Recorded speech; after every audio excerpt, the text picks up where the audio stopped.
I'm a huge advocate for setting up a new product and firing up some ads. But your ads might not work right out the I gate. just got the results of my Facebook ad, and I am not happy. I was running some Facebook, Instagram ads. Do they work? Before you give up on Facebook ads, Google ads, or TikTok ads, remember that you can't control the ad platform, but you can control your site. If your ads are converting, but not quite as well as you'd like, you may be just a tweak or two away from having a scalable product or brand. Watch this before giving up on advertising. Hey everyone, I'm Ryan. And between True Earth and my other brands, I've done over $100 million in sales.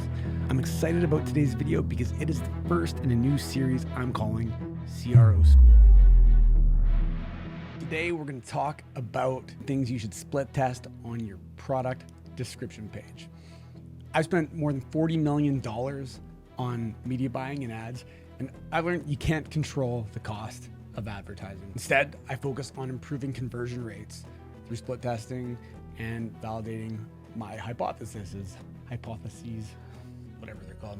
I'm going to show you 9 different product description page split tests that you can do starting today to increase your conversion rate and bring down your average cost per acquisition.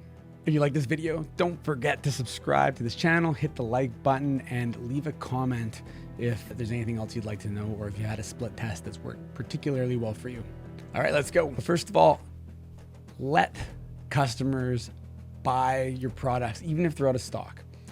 Simply adjust the delivery date, like you see here on Live Bearded. Right here it's saying like order today and get it by Wednesday, June 22nd.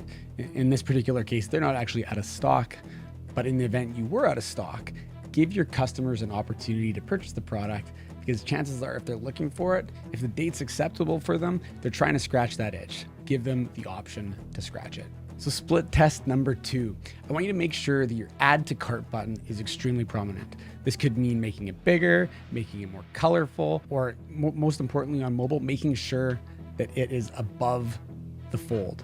If it's below the fold on mobile, you're gonna instantly see a decrease in conversion rate under most circumstances. If you look here at Smart Suites, you'll see they have this big, bright add to cart button that you know where you need to click to purchase. One thing they could do better here would be to make it sticky.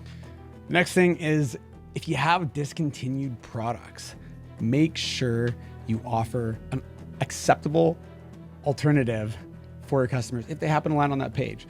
Your old results are going to get indexed in Google, and chances are you've built links to them and they probably get a bit of search traffic.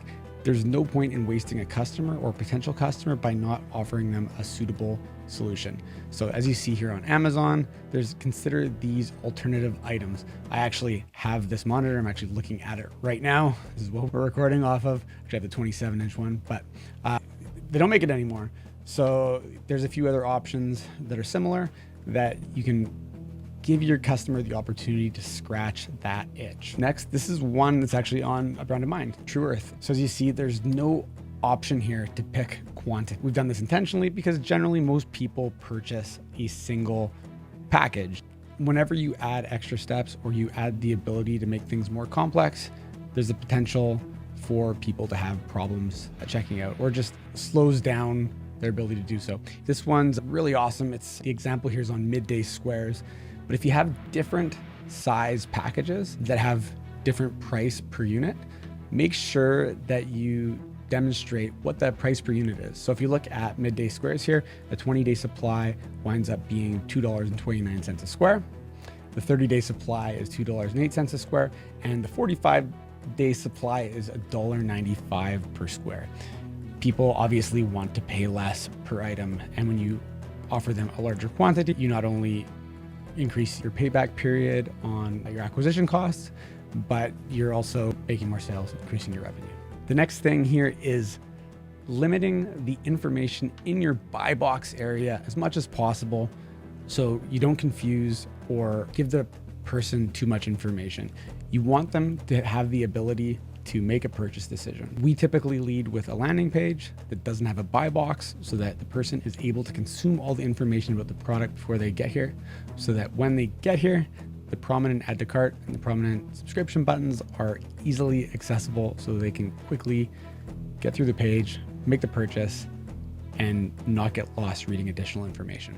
I touched on this one already with Live Bearded, but they do this extremely well. Underneath their add to cart, they specifically tell you the date that you're going to get the product by. Now, I know not every brand knows exactly when they're going to be able to deliver the product by, but if you're working with a 3PL, they generally have a turnaround time for how quickly they need to ship their product.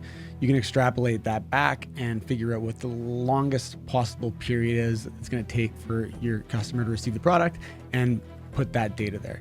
You probably need to code something inside Shopify or whatever platform you're using to insert something like today's date plus 4 days. A lot of people want to know when they're going to get a product, especially if they need it prior to a certain date, whether it's a wedding or whether it's a funeral or whether it's a graduation, whatever it is. There's a lot of times where people need something by a certain date, and having that gives them the certainty that they're going to get the product and usually helps push them over the edge.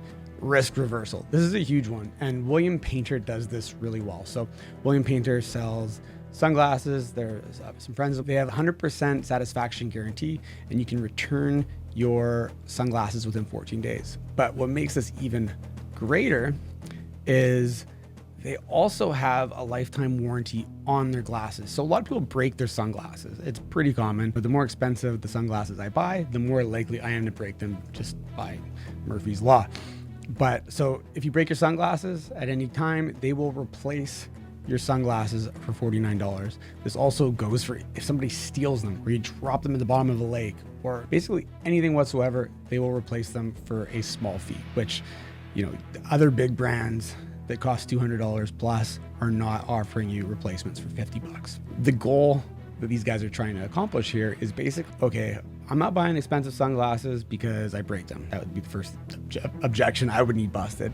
And then second thing is, like, sunglasses, sometimes they're personal. Some people only look good in specific sunglasses. So I'm buying these off the internet. I need to know that if they don't fit my head properly, I can send them back for free. So bust that with a 14-day return policy. And then they just go so far above and beyond with their lifetime warranty. It's amazing. But not every single risk reversal is going to be as powerful as William Painter's. However, consider your brand and what makes sense for you. Oftentimes, going with a more extreme risk reversal or money back guarantee pushes enough people over the top to get them to purchase that it offsets any incremental returns that you may get. For the most part, I've never seen that much of a lift in returns in exchange for a very aggressive risk reversal. So think about what you could do. Even if it's just a basic money back guarantee, it's better than nothing. Make sure you try it on your site. I see a ton of brands doing this. They'll have this beautiful landing page. They'll have all the information. They'll have the buy box and everything set up, but they make it very difficult to find the price. Listen, people are going to go through their emotional state and put their hand up because they like the problem that you solve. They're going to look through all of your bullet points and all of your use cases and relate it back to their life. They're going to look at your risk reversal to make sure that if they don't like the product, they're going to be able to return it. But if they can't find the price, none of this is going to matter. Ideally, you want to make your price stand out. Looking here, this is a decent example. This is Snow Teeth Whitening. If you look at the screen, they've got this buy one, get one for $299. You're looking at their site, you scroll down, the price is very prominent right above the add to cart. Easy to figure out, easy for a customer to make the decision. So I've given you all these different potential split tests that you can do to improve your product description page. Now, before you go and roll any of these out, just blindly trusting me, every business and every customer has a slightly different customer journey and needs different information in order to get them to the point where they're going to make that purchase. I would highly suggest that any of these tests, if you plan on testing them or using them or rolling them out, that you split test them properly, either using a Google Optimize or a tool like convert.com. Split test these, try them out. I'd love to hear how they do for you. If you have another split test on a PDP page that you've done that you'd like to share in the comments, I'd love to hear it. If you like this video and you want to see other split tests or other awesome e-commerce content, please hit the subscribe button, hit the like, and like I said, leave a comment, and we'll see you in the next one.